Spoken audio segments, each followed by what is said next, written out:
Salam dari Maluku Utara,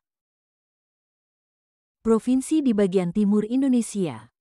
Wilayah yang kaya akan keindahan dan potensi, namun di balik keindahannya terdapat tantangan besar dalam sektor pendidikan.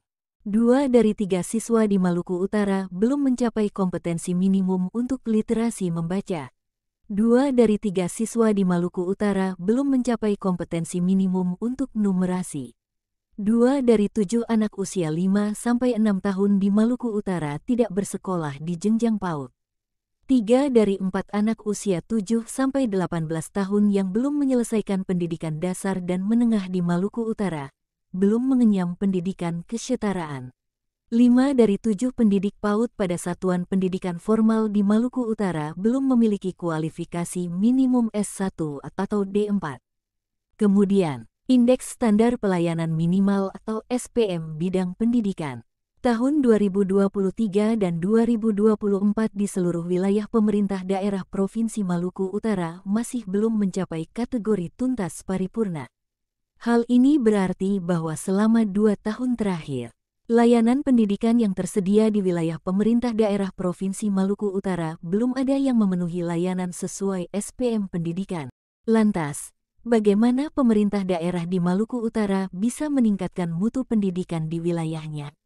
Untuk dapat meningkatkan kualitas pendidikan di wilayahnya, maka pemerintah daerah bisa merumuskan prioritas program kegiatan dan alokasi anggaran yang sesuai kebutuhan dengan mengacu pada indikator standar pelayanan minimal pendidikan.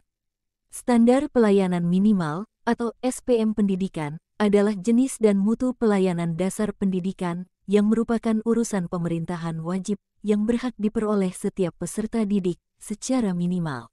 Kemendikbudristek dan Kementerian Dalam Negeri atau Kemendagri menetapkan 8 indikator prioritas untuk provinsi dan kabupaten kota. Indikator ini mencakup aspek seperti angka partisipasi sekolah, kompetensi literasi, kompetensi numerasi, hingga iklim keamanan dan inklusivitas. Sehingga langkah awal bagi pemerintah daerah agar bisa merumuskan prioritas program kegiatan dan alokasi anggaran yang sesuai kebutuhan adalah dengan melakukan perencanaan menggunakan rapor pendidikan untuk pemerintah daerah. Melalui rapor pendidikan daerah, pemerintah daerah dapat terbantu dalam melakukan perencanaan dengan data yang lebih terpusat untuk menyajikan capaian indikator SPM pendidikan. Lebih mendalam dalam memberikan wawasan terkait kondisi kualitas pendidikan di setiap daerah, serta lebih terpadu dengan proses perencanaan dan penganggaran daerah. Oleh karena itu, Bapak dan Ibu, di pemerintah daerah Maluku Utara, mari bersama bergotong royong melakukan perencanaan yang sesuai kebutuhan, mulai dari rapor pendidikan. Untuk mengakses rapor pendidikan, silakan mengunjungi laman raporpendidikan.kemdikbud.go.id dan login dengan akun belajar.